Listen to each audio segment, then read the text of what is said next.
huffed a bunch of glue, and then came out with the theme song. Yeah, but we wrote the lyrics of the song together. Yes, I'll say yeah. that. No huffing glue on my end for that one.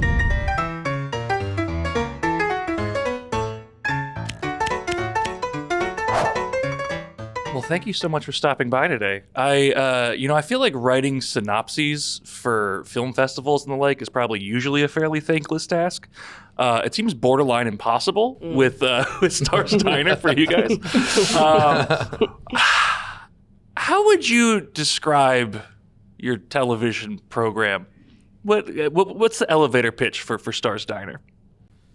What we're saying is it's like Alice, but on acid. Like a 70s sitcom, but just kind of gone through a bunch of psychedelics and miniatures. Sci-fi. It's like, it's about a diner that's always in peril. A genre of the week type of show. You got volcanoes, you got ghosts, you got ERs, but it's on the diner. Turned out to be a lot easier than I set up. Like, yeah, dickhead, I could do it. I could start the show really easy. I'm glad you mentioned kind of the 70s sitcom-ness of it all, because I was obviously bought in immediately once the show opens up with basically an old-timey theme song. Yeah.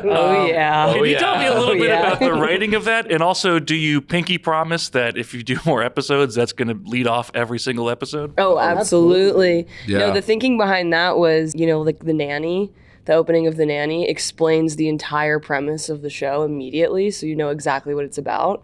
So we wanted to do something like that, so when you're watching it, like kind of like what you said, you buy in.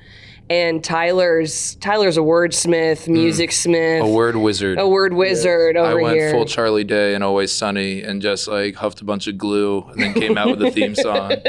Yeah, but we wrote the lyrics of the song together. Yes, I'll say that. No huffing glue on my end for that one. But and then we recorded it and did a few different takes. Saw what that was like. And I think the most embarrassing thing is that the shooting of the 30-second opening song took longer than shooting the actual pilot. Yeah. Because there was so many little gags, and it was like a multi-day affair, whereas the pilot was a pretty short shoot. Yeah. Talking about the production a little bit too, Fidel, can you tell me a little bit about crafting all those miniatures for what I think, like, if memory serves me right, it's essentially all the external shots are just like minis? So we decided that all the exteriors should either be miniatures or PS1 graphics, and none of us knew how to use Blender or how to use computers. So we decided to do miniatures, which none of us knew how to do either. So it became just hanging out at the local hobbyist train shop and like the other hobby stores and just seeing what was on sale every day. And just going in every day. Lots of trip to the model train store. Yeah. Yeah. And then I just turned my kitchen into a little miniature studio for about a month. And I learned how to make, I just staged them and made a dumb little volcano. It was a lot of fun, and I covered myself like science middle school experiment. Yeah, I finally got to like fulfill all my failed history fairs that I didn't do when I was a child. Yeah. I love that. I also just want to give you an opportunity to shout out the animators and artists for this, who I think are in the credits as Christina Fiddler and Emily Hahn.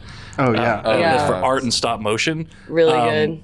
What does that add to the proceedings? Like, well, Emily Hahn did a great job because it was actually during the LA fires that we were having her do a bunch of like volcano and fire effects. Yeah, it was But she got topical. them done and they were amazing. And then Christina Fiddler is also an awesome animator. She's done like a lot of Adult Swim stuff. She's amazing. So she came in to do like the doodles on top of everything, and You just add in little snippets of extra flavor and spice throughout the episode. so Emily and Christina, thank you. Because I think Thank we you. wanted it to be like a live action cartoon, and at some point we had to realize we should put some cartoons in there. Yeah, and like choosing when those specific moments were going to be, because we had like a lot of really hardcore like, someone's being eaten alive by lava, or like the bank is like being eaten I alive by think we decided lava. that if it would happen in an anime, that's when it should be animated. Yeah. So there's like some acts. There's a nice little Repo Man shout out in there that we had Christina do for us, which looks pretty cool. Yeah, it looks great. I concur.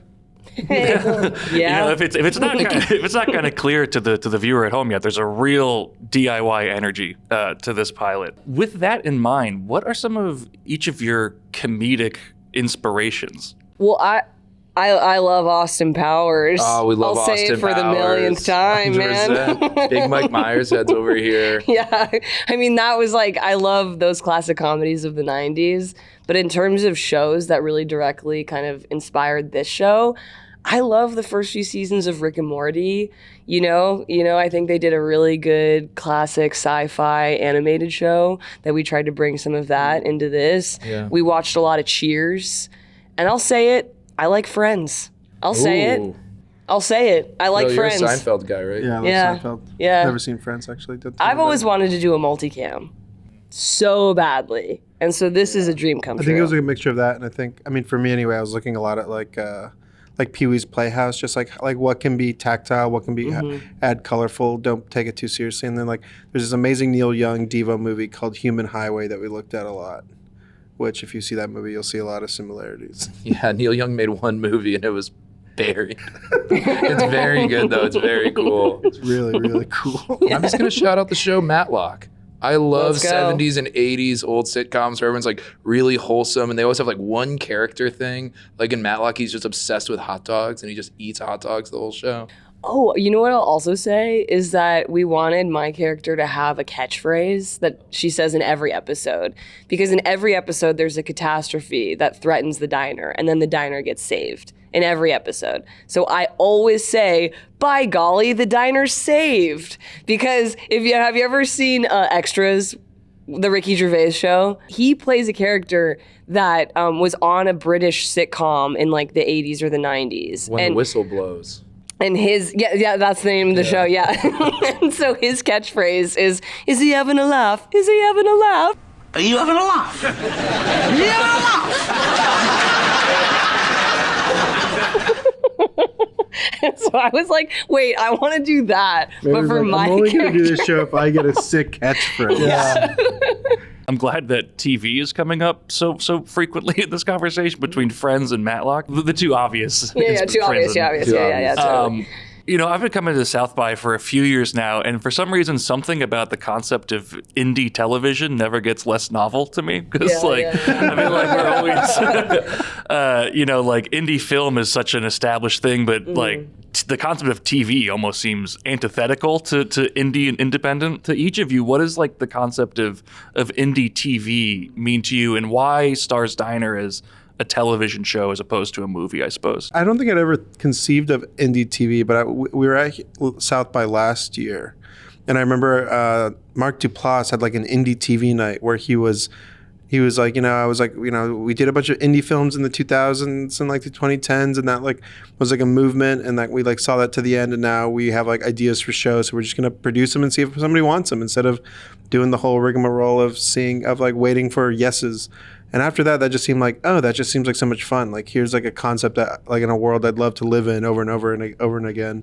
So what if we just do it ourselves without any rules and without the limitations of waiting for someone to tell us what's okay and what's not, and then just have fun. And if it goes somewhere, great. And if it doesn't, we still made a cool thing we like. I also feel like there's like a Absolutely. shifting media landscape where it's like, because of streamers, like all the TV shows are like premium TV, like, it's The Edge. An old cop comes in and it's always like a movie that gets dragged out to a full season. 12-hour movie. Yeah, like a 12-hour movie. Yeah, So I yeah. feel like there's something novel now about like, we just grew up watching these TV shows and we miss them and we want to do them, but people aren't making them. These like resetting sitcoms where you just like can do whatever you want. The world can end, but then the next episode everything's normal again.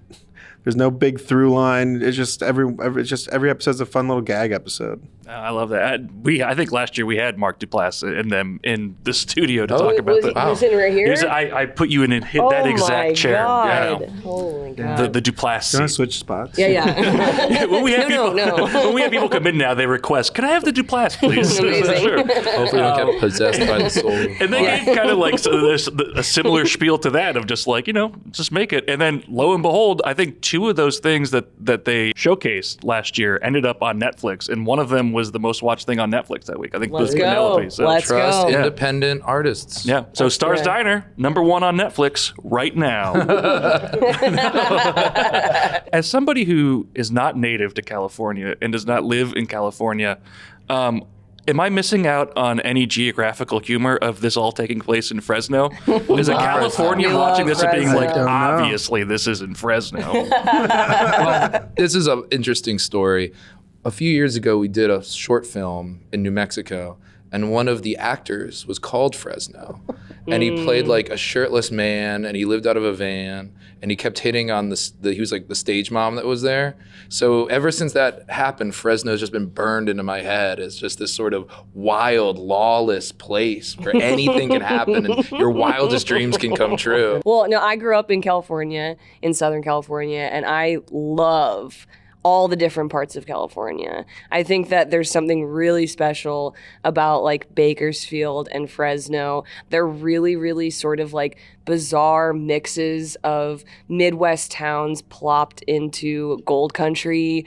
There's a lot of like varying sort of, I don't know, there's a lot going on. There's a lot of layers there of like, you know, traditional sort of mom and pop shops, and then total just absolute chaos in terms of like crime rates and stuff like that. And so we wanted to choose a spot that, I don't know, like it's just like a funny place for a sci-fi diner to always have something insane be happening. There's like a a place Courage the Cowardly Dog element. You know, Yes. UFOs only visit places where people are drinking and no one else is around and the cameras don't focus. And it's like you never hear about all the crazy stuff that happens there, but you know, it happens every day. Happens That's Fresno every and day. Stars Diner. That's Fresno, baby. That should have been the New catchphrase. catchphrase. Fresno, baby. I Yeah. actually have a question for you. Have you ever interviewed like Glenn Danzig on Den of Geek? No. Has he ever like, does he do the interview like that? Like, does he like go like, I gotta say, when you said you had a question for me, you could have given me 450 million guesses, and I would have not guessed. Have you ever interviewed Glenn Danzig? At Den of Geek? Dio? And he's like, oh. Did you ask everybody for their skull? That's the All right. niche shit we're on. All right, then my last question for you is: have you ever interviewed Glenn Danzig? You shout out Frank's Diner in the credits for this. Is that partially where you filmed, or like Yes. where? Okay. Where we filmed is a place called Frank's Diner, which is out of commission now, but it's in Burbank, and they let people film there. In So- true 70s sitcom fashion, we filmed in Burbank and Yes. pretended like it was a good town, like somewhere in America. Yeah. And then I guess finally, what's your diner order? You sit down at the table at the counter. Good. Cute. No, you're actually you're in a Good booth. cue. You're in a booth. You're not at the counter because the Yes. counter you need more elbow space. Yeah. Well, what You're did in we a booth. order when we came up with Star's Diner?